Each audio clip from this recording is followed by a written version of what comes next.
Welcome, and thank you for joining me for some light reading. If you enjoy this video, please remember to leave a like and a comment.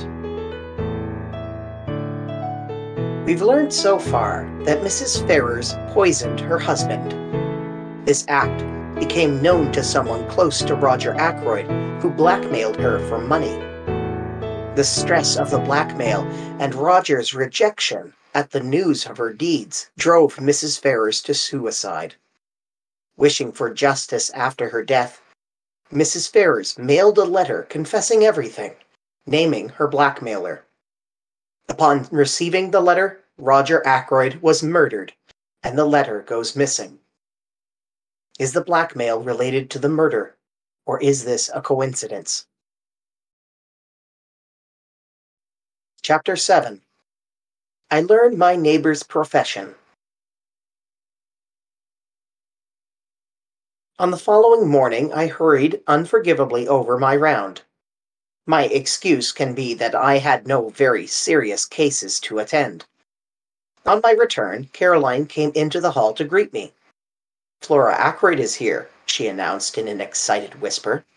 "What?" I concealed my surprise as best I could. "She's very anxious to see you. She's been here half an hour." Caroline led the way into the small sitting room, and I followed. Flora was sitting on the sofa by the window. She was in black, and she sat nervously, twisting her hands together. I was shocked by the sight of her face. All color had faded away from it, but when she spoke, her manner was as composed and resolute as possible. "Dr. Shepherd, I've come to ask you to help me." "Of course he'll help you, my dear," said Caroline. I don't think Flora really wished Caroline to be present at the interview.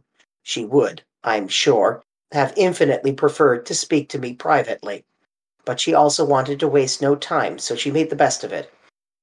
"I want you to come to the Larches with me." "The Larches?" I queried, surprised. "To see that funny little man?" exclaimed Caroline. "Yes, you know who he is, don't you?" "We fancied," I said, "that he might be a retired hairdresser." Flora's blue eyes opened very wide. "Why, he's Hercule Poirot. You know who I mean, the private detective. They say he's done the most wonderful things, just like detectives do in books. A year ago he retired and came to live down here. Uncle knew who he was, but he promised not to tell anyone, because Mr. Poirot wanted to live quietly without being bothered by people." "So that's who he is," I said slowly. "You've heard of him, of course." "I'm rather an old fogey, as Caroline tells me," I said, "but I have just heard of him." "Extraordinary," commented Caroline. I don't know what she was referring to, possibly her own failure to discover the truth. "You wanted to go see him?" I asked slowly. "Now, why?" "To get him to investigate this murder, of course," said Caroline sharply. "Don't be so stupid, James." I was not really being stupid. Caroline does not always understand what I am driving at. "You haven't got confidence in Inspector Davis," I went on. "Of course she hasn't," said Caroline. "I haven't either. Anyone would have thought it was Caroline's uncle who had been murdered." "And how do you know he would take up the case?" I asked. "Remember, he has retired from active work." "That's just it," said Flora simply. "I've got to persuade him." "You are sure you are doing wisely?" I asked gravely. "Of course she is," said Caroline. "I'll go with her myself if she likes." "I'd rather the doctor came with me, if you don't mind, Miss Shepherd," said Flora. She knows the value of being direct on certain occasions. Any hints would certainly have been wasted on Caroline. "You see," she explained, following directness with tact, "Dr. Shepherd, being the doctor and having found the body, he would be able to give all the details to Mr. Poirot." "Yes," said Caroline grudgingly. "I see that." I took a turn or two up down the room. "Flora," I said gravely, "be guided by me. I advise you not to drag this detective into the case." Flora sprang to her feet. The color rushed into her cheeks.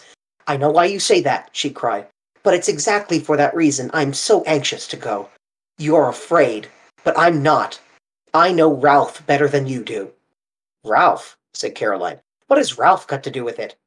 Neither of us heeded her. "Ralph may be weak," continued Flora. "He may have done foolish things in the past, wicked things, even, but he wouldn't murder anyone." "No, no," I exclaimed. "I never thought it of him." "Then why did you go to the Three Boars last night?" demanded Flora. "On your way home, after Uncle's body was found?" I was momentarily silenced. I had hoped that that visit of mine would remain unnoticed. "How did you know about that?" I countered. "I went there this morning," said Flora. "I heard from the servants that Ralph was staying there." I interrupted her. "You had no idea that he was in King's Abbot?" "No, I was astounded. I couldn't understand it. I went there and asked for him. They told me, what I suppose they told you last night, that he went out at about 9 o'clock yesterday evening and never came back." Her eyes met mine defiantly, as though answering something in my look, and she burst out, "Well, why shouldn't he? He might have gone anywhere. He may even have gone back to London." "Leaving his luggage behind?" I asked gently. Flora stamped her foot. "I don't care. There must be a simple explanation." "And that's why you want to go to Hercule Poirot. Isn't it better to leave things as they are? The police don't suspect Ralph in the least, I remember. They're working on quite another tact." "But that's just it," cried the girl. "They do suspect him. A man from Cranchester turned up this morning.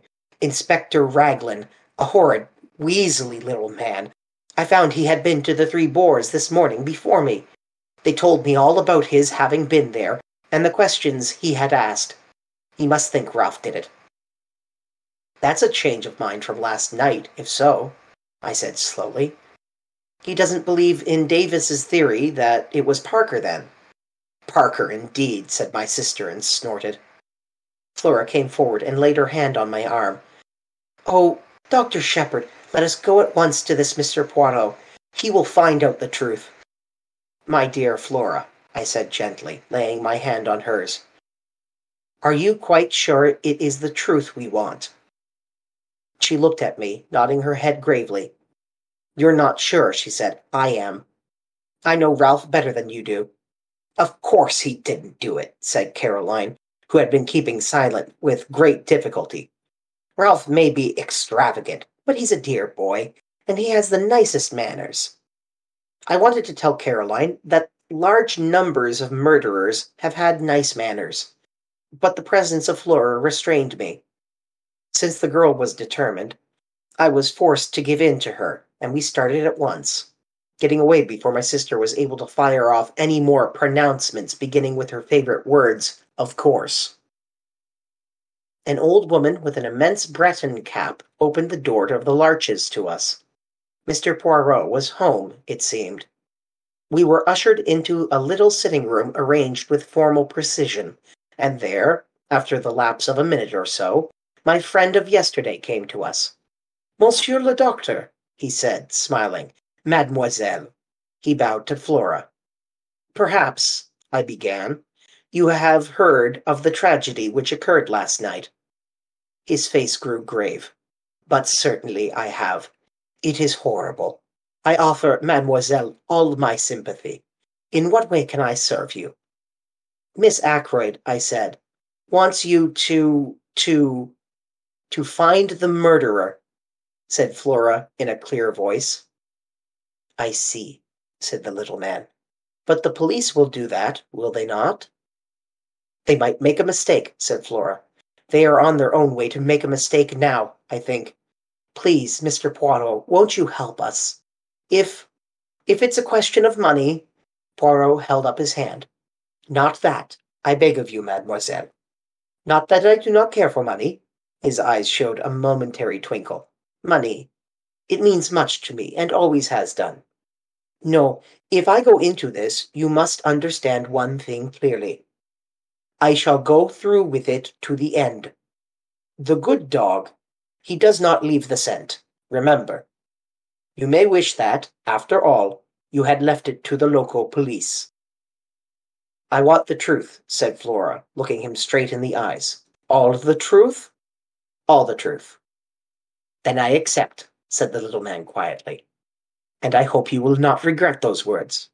Now, tell me all the circumstances." "Dr. Shepherd had better tell you," said Flora. "He knows more than I do." Thus enjoined, I plunged into a careful narrative, embodying all the facts I have previously set down. Poirot listened carefully, inserting a question here and there, but for the most part sitting in silence, his eyes on the ceiling. I brought my story to a close with the departure of the inspector and myself from Fernley Park the previous night. "And now," said Flora, as I finished, "tell him all about Ralph." I hesitated, but her imperious glance drove me on. "You went to this inn, this Three Boars, last night on your way home?" asked Poirot as I brought my tale to a close. "Now, exactly why was that?" I paused a moment to choose my words carefully. "I thought someone ought to inform the young man of his uncle's death. It occurred to me after I had left Fernley that possibly no one but myself and Mr. Ackroyd were aware that he was staying in the village." Poirot nodded. "Quite so. That was your only motive in going there, eh?" "That was my only motive," I said stiffly. "It was not to, shall we say, reassure yourself about ce jeune homme?" Reassure myself? I think, Monsieur le Docteur, that you know very well what I mean, though you pretend not to do so. I suggest that it would have been a relief to you if you had found that Captain Patten had been at home all the evening." "Not at all," I said sharply. The little detective shook his head at me gravely. "You have not the trust in me of Miss Flora," he said. "But no matter. What we have to look at is this. Captain Patten is missing, under circumstances which call for an explanation. I will not hide from you that the matter looks grave. Still, it may admit of perfectly simple explanation." "That's just what I keep saying," cried Flora eagerly. Poirot touched no more upon that theme. Instead, he suggested an immediate visit to the local police. He thought it better for Flora to return home and for me to be the one to accompany him there and introduce him to the officer in charge of the case. We carried out this plan forthwith. We found Inspector Davis outside the police station, looking very glum indeed. With him was Colonel Melrose, the chief constable, and another man whom, from Flora's description of Weasley, I had no difficulty in recognizing as Inspector Raglan from Cranchester. I know Melrose fairly well, and I introduced Poirot to him and explained the situation.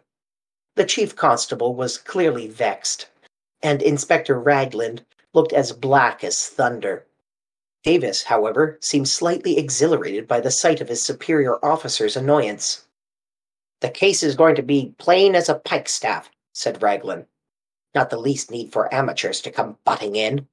You'd think any fool would have seen the way things were last night, and then we shouldn't have lost 12 hours. He directed a vengeful glance at poor Davis, who received it with perfect stolidity. "Mr. Ackroyd's family must, of course, do what they see fit," said Colonel Melrose. "But we cannot have the official investigation hampered in any way. I know Mr. Poirot's great reputation, of course," he added courteously. "The police can't advertise themselves. Worse luck," said Raglan. It was Poirot who saved the situation. "It is true that I have retired from the world," he said. "I never intended to take up a case again.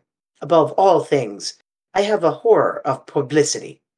I must beg that in the case of my being able to contribute something to the solution of the mystery, my name may not be mentioned." Inspector Raglan's face lightened a little. "I've heard of some remarkable successes of yours," observed the colonel, thawing. "I have had much experience," said Poirot quietly. "But most of my successes have been obtained by the aid of the police. I admire enormously your English police. If Inspector Raglan permits me to assist him, I shall be both honored and flattered."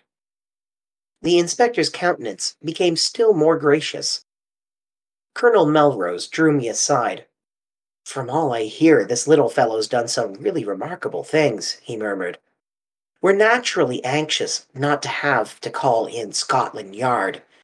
Raglan seems very sure of himself, but I'm not quite certain that I agree with him. You see, know the parties concerned better than he does. This fellow doesn't seem out after kudos, does he? Would work in with us unobtrusively, eh?" "To the greater glory of Inspector Raglan," I said solemnly. "Well, well," said Colonel Melrose breezily in a louder voice, "we must put you wise to the latest developments, Mr. Poirot." "I thank you," said Poirot. "My friend, Dr. Shepherd, said something of the butler being suspected." "That's all bunkum," said Raglan instantly. "These high-class servants get in such a funk that they act suspiciously for nothing at all." "The fingerprints?" I hinted. "Nothing like Parker's." He gave a faint smile, and added, "And yours and Mr. Raymond's don't fit either, Doctor." "What about those of Captain Ralph Patten?" asked Poirot quietly. I felt a secret admiration for the way he took the bull by the horns. I saw a look of respect creep into the inspector's eye. "I can't help thinking you're mistaken, Inspector," said Colonel Melrose warmly. "I've known Ralph Patten from a boy upward. He'd never stoop to murder." "Maybe not," said the inspector tonelessly. "What have you got against him?" I asked. "Went out just on 9 o'clock last night. Was seen in the neighborhood of Fernley Park somewhere about 9:30. Not been seen since. Believed to be in serious money difficulties. I've got a pair of shoes here, shoes with rubber studs in them. He had two pairs almost exactly alike. I'm going up now to compare them with those footmarks. The constable is up there seeing that no one tampers with them." "We'll go at once," said Colonel Melrose. "You and Mr. Poirot will accompany us, will you not?" We assented, and all drove up in the colonel's car. The inspector was anxious to get at once to the footmarks, and asked to be put down at the lodge. About halfway up the drive, on the right, a path branched off which led round to the terrace and the window of Ackroyd's study. "Would you like to go with the inspector, Mr. Poirot?" asked the chief constable, "or would you prefer to examine the study?" Poirot chose the latter alternative. Parker opened the door to us. His manner was smug and deferential, and he seemed to have recovered from his panic of the night before. Colonel Melrose took a key from his pocket, and unlocking the door which led into the lobby, he ushered us through into the study. "Except for the removal of the body, Mr. Poirot, this room is exactly as it was last night." "And the body was found where?" As precisely as possible, I described Ackroyd's position. The armchair still stood in front of the fire. Poirot went and sat down in it. "The blue letter you speak of, where was it when you left the room?" Mr. Ackroyd had laid it down on this little table at his right hand. Poirot nodded. "Except for that, everything was in its place?" "Yes, I think so." "Colonel Melrose, would you be so extremely obliging as to sit down in this chair a minute? I thank you. Now, Monsieur le Docteur, will you kindly indicate to me the exact position of the dagger?" I did so, whilst the little man stood in the doorway. "The hilt of the dagger was plainly visible from the door, then? Both you and Parker could see it at once?" "Yes." Poirot went next to the window. "The electric light was on, of course, when you discovered the body?" he asked over his shoulder. I assented, and joined him where he was studying the marks on the window-sill. "The rubber studs are the same pattern as those in Captain Patten's shoes," he said quietly. Then he came back once more to the middle of the room. His eye travelled round, searching everything in the room with a quick, trained glance. "Are you a man of good observation, Dr. Shepherd?" he asked at last. "I think so," I said, surprised. "There was a fire in the grate, I see. When you broke the door down and found Mr. Ackroyd dead, how was the fire? Was it low?" I gave a vexed laugh. I really can't say. I didn't notice. Perhaps Mr. Raymond or Major Blunt, the little man opposite me, shook his head with a faint smile. One must always proceed with method. I made an error of judgment in asking you that question. To each man his own knowledge. You could tell me the details of the patient's appearance. Nothing there would escape you. If I wanted information about the papers on the desk, Mr. Raymond would have noticed anything there was to see. To find out about the fire, I must ask the man whose business it is to observe such things. You permit? He moved swiftly to the fireplace and rang the bell. After a lapse of a minute or two, Parker appeared. "The bell rang, sir?" he said hesitantly. "Come in, Parker," said Colonel Melrose. "This gentleman wants to ask you something." Parker transferred a respectful attention to Poirot. "Parker," said the little man, "when you broke down the door with Dr. Shepherd last night, and found your master dead, what was the state of the fire?" Parker replied without a pause. "It had burned very low, sir. It was almost out." "Ah!" said Poirot. The exclamation sounded almost triumphant. He went on. "Look round you, my good Parker. Is this room exactly as it was then?" The butler's eyes swept round. It came to rest on the windows. The curtains were drawn, sir, and the electric light was on." Poirot nodded approval. "Anything else?" "Yes, sir. This chair was drawn out a little more." He indicated a big grandfather chair to the left of the door between it and the window. "I append a plan of the room with the chair in question, marked with an X." "Just show me," said Poirot. The butler drew the chair in question out a good 2 feet from the wall, turning it so that the seat faced the door. "Voilà ce qui est curieux," murmured Poirot. "No one would want to sit in a chair in such a position, I fancy. Now, who pushed it back into place again, I wonder? Did you, my friend?" "No, sir," said Parker. "I was too upset with seeing the master and all." Poirot looked across at me. "Did you, doctor?" I shook my head. "It was back in position when I arrived with the police, sir," put in Parker. "I'm sure of that." "Curious," said Poirot again. "Raymond or Blunt must have pushed it back," I suggested. "Surely it isn't important." "It is completely unimportant," said Poirot. "That is why it is so interesting," he added softly. "Excuse me a minute," said Colonel Melrose. He left the room with Parker. "Do you think Parker is speaking the truth?" I asked. "About the chair? Yes. Otherwise I do not know. You will find, Monsieur le Docteur, if you have much to do with cases of this kind, they all resemble each other in one thing." "What is that?" I asked curiously.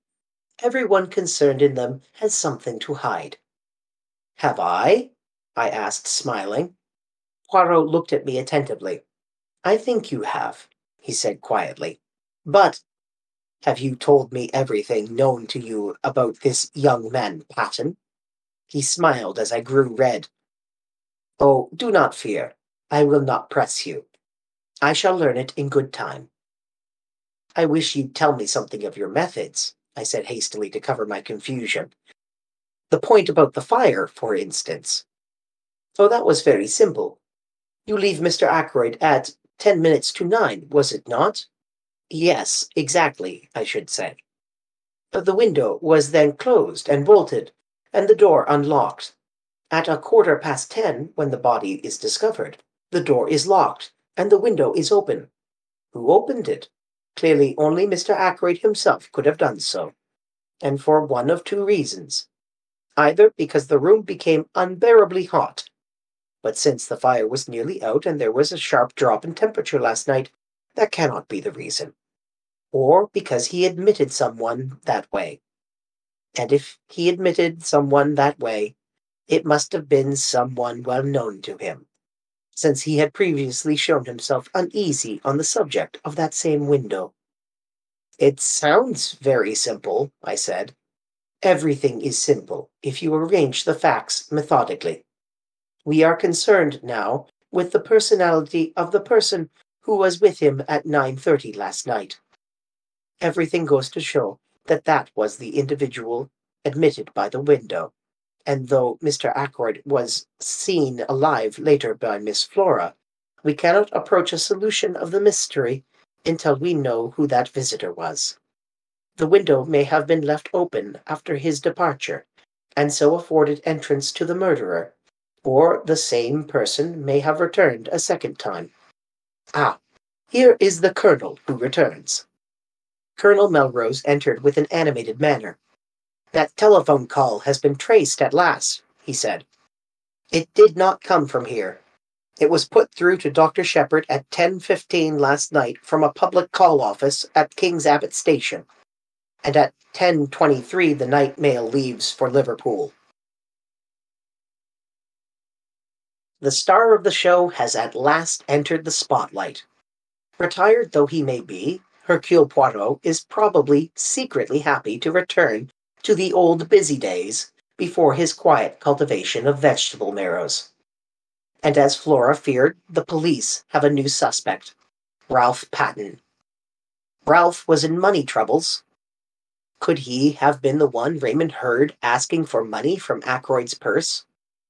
Perhaps it was he that moved the armchair to hide when Flora came to say good-night to her uncle. And the phone call to the doctor was made from the train station. The murderer could have placed the call and then taken the train to Liverpool and be who knows where.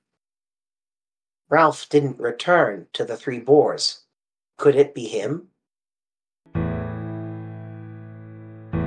If you've enjoyed this light reading, please like the video and leave a comment. And until next time, may light shine upon your path.